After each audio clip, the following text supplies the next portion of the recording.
Blackburn Enterprises. What's up, my people? This is your boy JB, and first of all, I want to thank you for tuning into our new series, the Top 10 Best Black TV Series of 2020. And if you like this new series, make sure you hit that like button and hit that bell so you can get notified when we drop new videos. And also make sure you comment. Do you agree with our panel? Do you agree with where each show comes in on the countdown? Make sure you let us know how you feel. Now we have our panel ready to break down each show and see if each show deserved its place where it is on the countdown. Now everyone on the panel make sure they put their vote in, and also votes came in online, on Facebook, and also on Instagram. So if y'all are ready, like I think y'all are ready, let's officially start the countdown with the number 10 spot. So let's get it. Yo, drop the beat.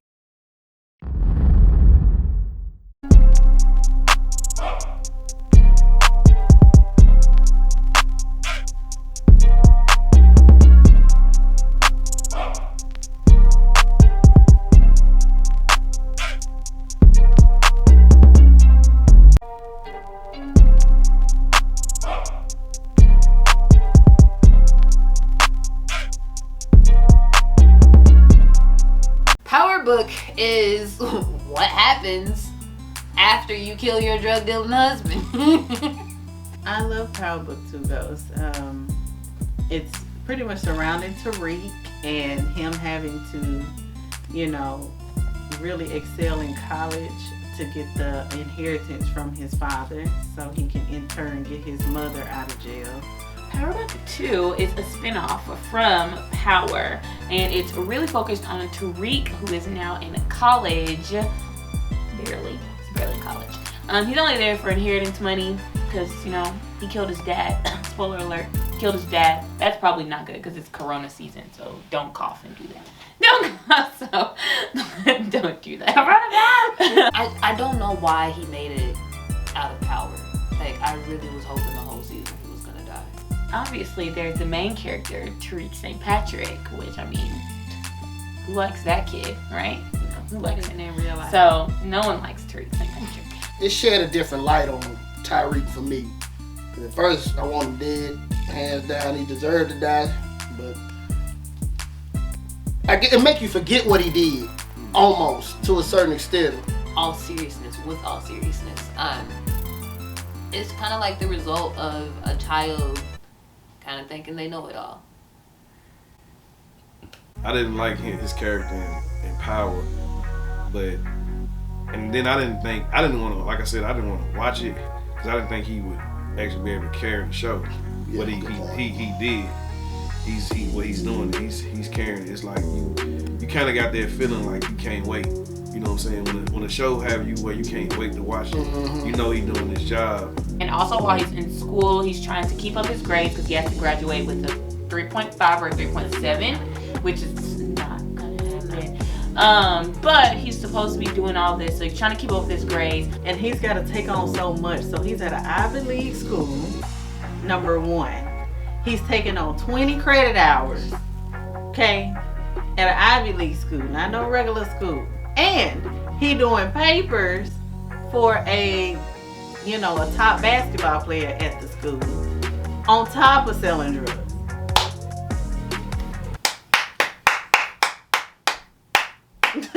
Tariq, hey, I couldn't do it, but hey, hands down, he's just smart. I like the fact that they made Tariq kind of step up, and although he didn't take full accountability for his actions, he's still having to pretty much pay for the actions that he did partake in at the end of the day. I'm saying even with the roommate and how that's like Tommy.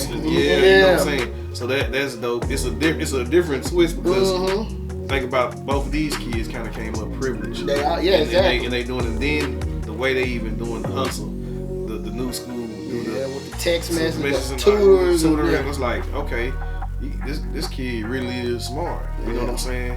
What I like about the show, however, is he's actually pretty smart. I hate that he is, but I love that he is. Growing up in a tough, situation. Your father was a drug dealer and he was a professional man. just learning all of that, being in the best of the best schools, because that's what his father wanted for him. He wanted him to actually go straight. But then when he started catching on to the drug life and how fast the money was rolling in, it was too easy. Why not? I could do it probably better than you. That's what his mindset probably is. I also understand like the dynamic between mother and child, and he's trying to do everything in his power to make sure his mom comes home. Not even worrying about whether or not he's going to have to replace her in prison or not. And I do respect that about him. Well, I guess the main goal is get his mom out after 10, you know what I'm saying? But he might end up getting locked up. But if I had to choose, I would have to say it's Tasha, because of her ability to basically hold it down while trying to still be there for the people that she loves and take care of the people that she loves. Tasha's in jail right now. So he's, while he's in school, he's also super worried about his mom who's in jail serving time for this murder while she's trying to protect him. Tasha is, for people who don't know, Tasha is she's on trial for the murder of those. So they're trying to get her off to put it on Tyreek. So that's the interesting plot twist. There is Tasha, who's in jail, as she should be. Whatever. Why she gotta be in jail? She's that same hood rat that Ghost called her. That's what she is. She wants to stay in the streets. She can stay in the streets. Okay, there you go. But from jail. Stay in the streets from jail. And Mary J, you killing it, girl. Killing it. Monet, who's played by Mary J. Blige, and she's the boss lady. She's the one who's really kind of like the plug in the family to this street life stuff.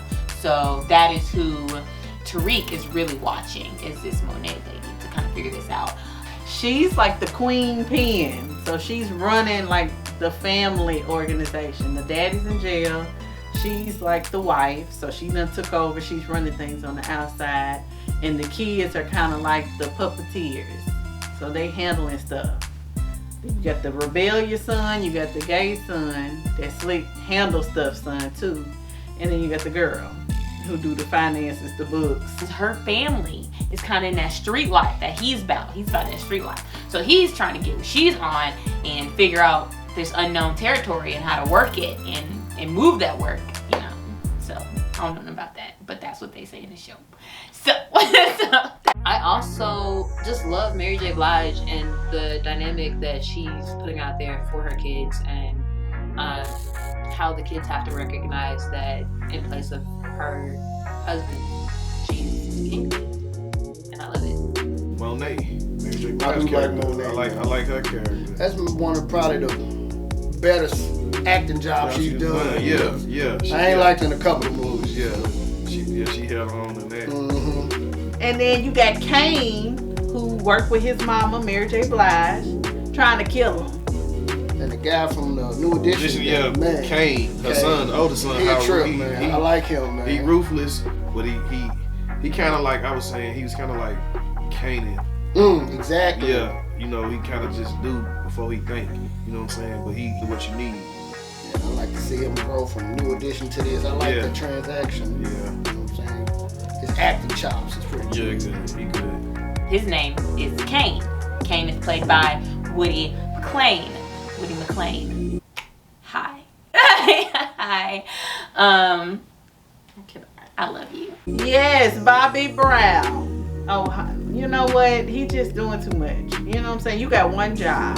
He's trying to be a boss. Everybody know you the hitman. You got to play your position. Woody McClain plays Kane, and he's like really about that life. Like, he's the shooter of the family. He's the one who goes out and gets it done. I like his swag too. I like a man that just go ahead and handle it. You know what I'm saying? Get it done. Like, this is my position. It's either yay or sleep. That's it. I thought I said Method Man. Maybe I didn't, but Method Man, fine ass. Like, this man got old and got fine. We just got introduced to Davis, who's Method Man. And Davis is gonna be a lawyer, right? Method Man's a lawyer. And he's showing his acting skills so well, and like, he's doing so good. But yeah, he's a lawyer and he's actually working. He's one of the best lawyers in the city, and he has been tricked into working with Tasha on her case after she fires her lawyer, and Tariq needs to find her another one. So Tariq manipulates him into helping Tasha. Tasha's lawyer is now working with the defending a lawyer. They're working together. They're gonna get Tasha out because it's a win for both of them, as long as they get Tariq in her place. His old grimy self. He just needs to focus on Tasha instead of trying to get Tariq put in jail. I'm trying to figure out what Method Man angle is. I mean, I know he's trying to get her off, but he seems like he's trying to get him locked up. Like, how is that working? You know what I mean? But to me, it almost seems like Method Man winning sex. I Think don't so. know. I could be wrong, but Yeah. I'm kind of like, you know, I think he is just trying to win his case. You still got the attorney from, you know, who was going after Ghost in Power, trying to flip stuff on Tariq now. So now they are gonna get Tasha out of jail because they know for a fact that Tariq killed him. And so they plan Tariq getting his money. That's the funny thing. His lawyer is working with Trackz. Mm-hmm. Trackz, which is for people who you know, like me and my brother here, like Power alumni. You know, Trackz had like a hard on for Ghost. Yeah, he wanted him back. So it's like he's trying to get Tariq. You know what I'm saying? But to me, it's like I feel like Tariq is just like 2 steps ahead of him, regardless of what. You know, sympathize with the fact that he got to handle all of this on his own. No parents, no sister, nothing. You know?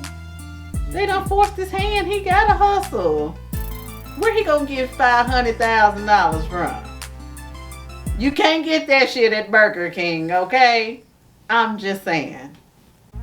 The character that I don't like the most is Jabari. Only because he's very childish to be a man.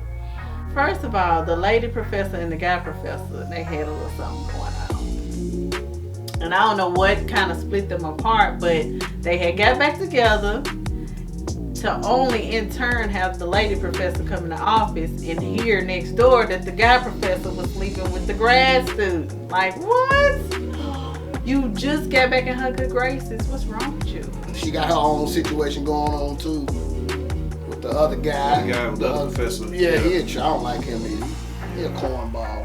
And the guy, the black guy professor, is stealing the content from Tariq's papers and putting it in his book that he about to publish. Oh my God. I mean, I was skeptical at first. But like you said, I didn't know if Tariq would be able to hold his own or whatever. But like I said, as you watch it and kind of, like I said, Tariq grows on you. You can't help it. If you watch the show, he's gonna grow on you. You know what I mean? I feel like they're doing a pretty good job of just kind of continuing that story of Tariq, where they picked up on Power Book 2 follows perfectly with how they ended Power. So I think that they're kind of roll on into that fit perfectly. I love how they introduced a lot of the new characters. It wasn't just kind of like, boom, here's some new people, here you go. They kind of introduced the start of their relationship, unlike other shows that kind of will just be like, they already have a relationship, and you're just like, I don't even know who this kid is. So I like that they show us the start of their relationship. And it's like they carrying it out exactly the way she wrote it. Yeah, because you know how usually with a movie, you know, the sequels always kind of be trash. Yeah. I think it's forced. Like the whole show. I think it's forced. You did Power Book 2 or Power? Both. Both? Because Power was Young and the Restless, and now even as the world turned. I'd have to respectfully disagree on that. This one is one of my favorites. It's just so entertaining. They didn't miss. Like, every detail was well thought out. Even at the end of the episodes, they would have, I believe, the director speak or the writers speak and explain why she did what she did. And I really like that aspect of that show. Like I said, I came in not really wanting to watch it because I hated Tyree, but he done really made me do a 360 on him. Like you kind of forget about how much you couldn't stand him. You know what I'm saying? So that just shows you, you know, how good the writing is. It is. Give her credit. We talk about what's her name? Grey's Anatomy, Shonda Rhimes. Yeah. Give Courtney Kemp her credit. Definitely. She deserves to be in that conversation. She got 2 shows that's like I don't think nothing's touching them.